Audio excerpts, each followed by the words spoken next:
नमस्कार, मैं निशांत फिर आपकी सेवा में प्रस्तुत हूँ।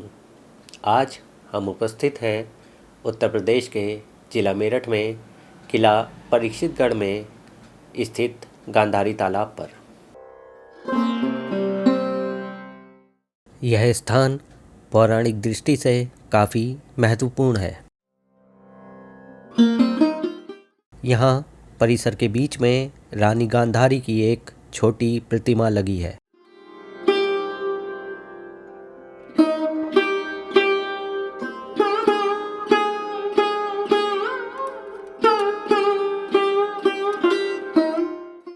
परिसर के एक ओर एक प्राचीन अखाड़ा मौजूद है। हमारे साथ मौजूद हैं विष्णु अवतार रोहेला जी। रोहेला जी एक सामाजिक कार्यकर्ता हैं तथा किला परीक्षितगढ़ के निवासी हैं। अखाड़े के बारे में रोहेला जी बताते हैं। ये जो आप अखाड़ा देख रहे हैं ये हमारे नगर का बड़ा ही महत्वपूर्ण स्थान है और बूंदी पहलवान के अखाड़े के नाम के रूप में जाना जाता है, जो रुस्तम हिंद सम्मान से सम्मानित रहे हैं और बहुत ही प्रसिद्ध पहलवान रहे हैं। रुस्तम हिंद बूंदी पहलवान, उन्हीं का अखाड़ा है और यहाँ की बहुत बड़ी शान है। आज भी एक आयोजन होता है, छटका दंगल, पूरे मेरठ जिले में प्रसिद्ध है। बहुत दूर दूर के यहाँ पहलवान यहाँ आते हैं और कुश्ती में अपना जौहर दिखाते हैं। परिसर के दूसरी ओर रानी गांधारी की एक बड़ी प्रतिमा लगी है। प्रतिमा के पीछे एक बाग है तथा बराबर में ही वो तालाब है जिसे गांधारी तालाब या गांधारी सरोवर के नाम से जाना जाता है।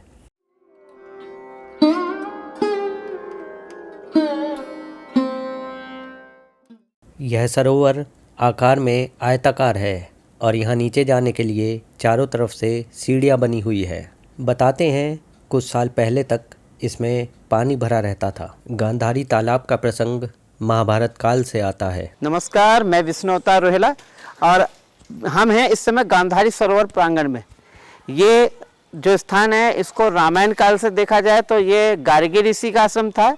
वही गार्गी ऋषि जो विश्वामित्र जी की पुत्री थी, उन्हीं का आश्रम था। और उस काल में कहा जाता है कि यहाँ पर बहुत दूर दूर से लोग शिक्षा अध्ययन करने आते थे।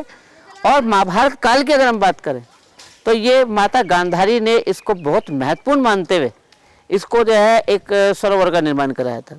जब गांधारी माता यहाँ पहुँची गुफा के माध्यम से, क्योंकि गुफा यहाँ तक है, गुफाओं का सर्किट माना जाता है इस नगर को, तो यहाँ क्योंकि ऋषि मुनियों के आश्रम थे तो वहाँ से हस्तिनापुर से या अन्य स्थानों से लोग यहाँ पूजा या तपस्या या इसी उद्देश्य से आते थे। तो यहाँ जो ये हमारा सरोवर है, ये माता गांधारी ने 68 तीर्थों का पवित्र जल मंगाकर इस यज्ञ कुंड को तालाब का निर्माण दिया। इस सरोवर में अनेक तीर्थों के जल के साथ यहाँ पूजा अर्चना की गई। ये महादेव का शिवलिंग है, जो शिवलिंग की इसकी पूजा अर्चना के बाद गांधारी माता यहाँ निवास करती थी। ग्वादश समय उनका यही होता था। वो हस्तिनापुर से प्रतिदिन यहाँ स्नान करने आती थी, उसके बाद यहाँ पूजा किया करती थी। ऐसा यहाँ बड़े बुजुर्ग भी कहते हैं और अनेक वर्णन ऐसे मौजूद हैं जो बताते हैं कि हाँ माता गांधारी यहाँ थी। यहाँ दूसरी घटना महाभारत युद्ध के बाद की है। माता गांधारी यहीं पर थी। भगवान श्री कृष्ण ने दुर्योधन से कहा कि अगर तुम्हें अपने शरीर को वज्र के समान बनाना है तो अपनी माता के सामने पहुंचो, अगर वो पट्टी खोल देंगी तो तुम्हारा शरीर वज्र के समान हो जाएगा। ये वही स्थान है जहाँ प्रतिमा लगी, यही वो पेड़ है जहाँ माता गांधारी ने पट्टी खोली थी। तो इसलिए इसको महत्वपूर्ण माना जाता है। और महाभारत युद्ध के बाद जब गांधारी माता के 100 पुत्र स्वर्ग सिधार गए थे तो उसके बाद उन्होंने पुत्रों का तर्पण प्रक्रिया जो हुई थी वो सब यही हुई थी।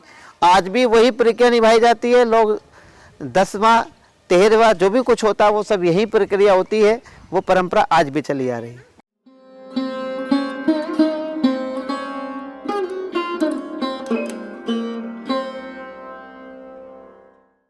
मान्यता है कि रानी गांधारी इस तालाब में स्नान करने आती थीं। ऐसी मान्यता है कि इस तालाब में रानी गांधारी एक गुफा के माध्यम से आती थीं जो उनके महल से सीधा यहाँ तक आती थी। स्थानीय लोगों का मानना है कि यह उस गुफा का द्वार है जो सरोवर में खुलता था। लोगों के इसमें घुसने, खो जाने और फंस जाने की घटनाओं के चलते गुफा को अंदर से बंद कर दिया गया। सरोवर के बराबर में ही ये प्राचीन मंदिर स्थित है। मंदिर भगवान भोलेनाथ को समर्पित है।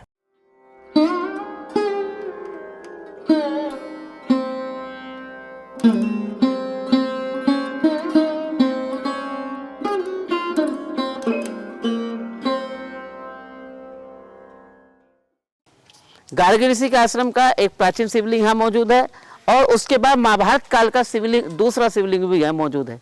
तो दोनों ही काल को एक साथ यहाँ जोड़ा गया है। मंदिर के परिसर में ही एक पुराना कुआं भी स्थित है। स्थानीय लोगों के अनुसार ये प्रतिमाएं नंदी महाराज और माता के शेर की हैं। मान्यता ये है कि कई वर्षों के अंतराल से नंदी महाराज और माता का शेर अपना स्थान एक दूसरे से बदल लेते हैं। यहाँ उपस्थित कदम के प्राचीन वृक्ष के बारे में रुहेला जी बताते हैं। ये मेरे पीछे कदम का जो वृक्ष है ये बहुत महत्वपूर्ण है, क्योंकि ये भगवान श्री कृष्ण के द्वारा लगाया हुआ है। जब भगवान श्री कृष्ण युद्ध की संधि के लिए इंद्रप्रस्थ से हस्तिनापुर जा रहे थे तो एक रात्रि परीक्षितगढ़ में ही रुके थे, तो उन्होंने अपने हाथ से यहाँ 2 कदम के वृक्ष रोपे थे, जो एक यहाँ और एक से बराबर में है। और स्वयं महादेव यहाँ मौजूद हैं, तो भगवान श्री कृष्ण ने यहाँ महादेव की पूजा करी थी, इसलिए भगवान श्री कृष्ण यहाँ रुके थे। अत्यंत महत्वपूर्ण बात यह है कि ये प्राचीन शिवलिंग जो रामायण काल का है, इतना पुराना हो चुका है, आपने देखा भी इसमें गड्ढे पड़ चुके हैं, तो इसका बड़ा क्या प्रमाण दिया जाएगा। और महाभारत काल में ये जो बराबर वाला शिव है ये माता गांधारी ने स्थापित किया, पांडवों ने ही स्थापित करवाया था। और जो ये इधर शिवलिंग है ये इतना प्राचीन है कि स्वयं परशुराम जी ने इसको जो पूजित किया। परशुराम जी ने हमारे क्षेत्र में 5 शिवलिंग यहाँ स्थापित किए हैं, जिनमें से एक ये महत्वपूर्ण शिवलिंग है। यहाँ कुछ मंदिर और बने हुए हैं।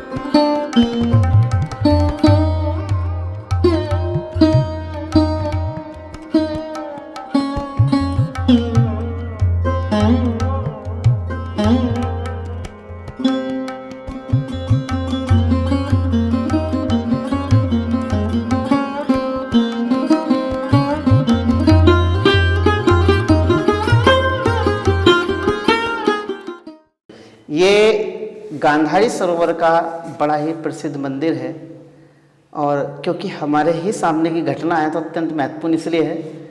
ये मंदिर भगवान श्री राम का दरबार लगाने के लिए बनाया था, और बिल्कुल जैसा पत्थर यहाँ प्लेन देख रहे हैं ऐसा ही पत्थर यहाँ लगा था। यहाँ एक संत आए, वो कह लगे हमें कुछ दिन रहना है, क्योंकि माहौल अच्छा नहीं था, तो हमने उनको मना किया। तो वो कह लगा ठीक है मैं कुछ दिन तपस्या तो कर सकता हूँ ना। तो उन्होंने यहाँ तपस्या करने का निर्णय लिया, और उन्होंने पूछा हमसे कि हाँ क्या करना है। तो हमने बताया राम दरबार लगाया जाएगा। तो उन्होंने ठीक है कोई बात नहीं। उन्हें भगवान राम का पूरा स्मरण हुआ, उन्होंने भगवान की शक्ति प्राप्त हुई है, तो हम नहीं कह सकते क्या था।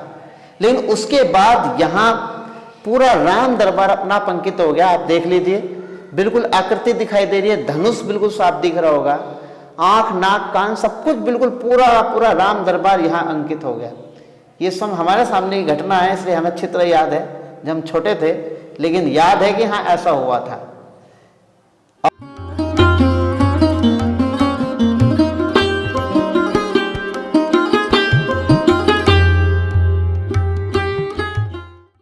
बराबर में आप जो देख रहे हैं हनुमान जी की प्रतिमा, ये अपना आप में बहुत विशेष है।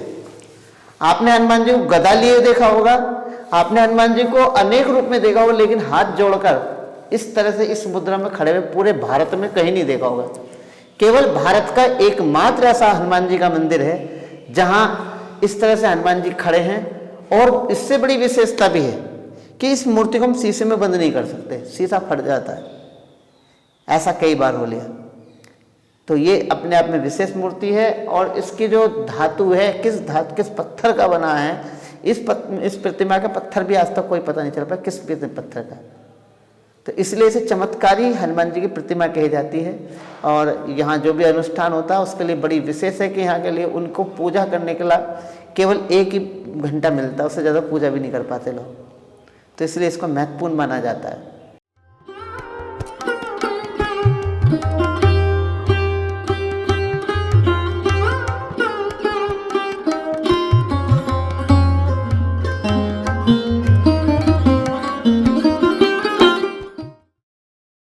बताते हैं कि महाकालेश्वर मंदिर में स्थापित शिवलिंग उज्जैन से ही लाया गया था।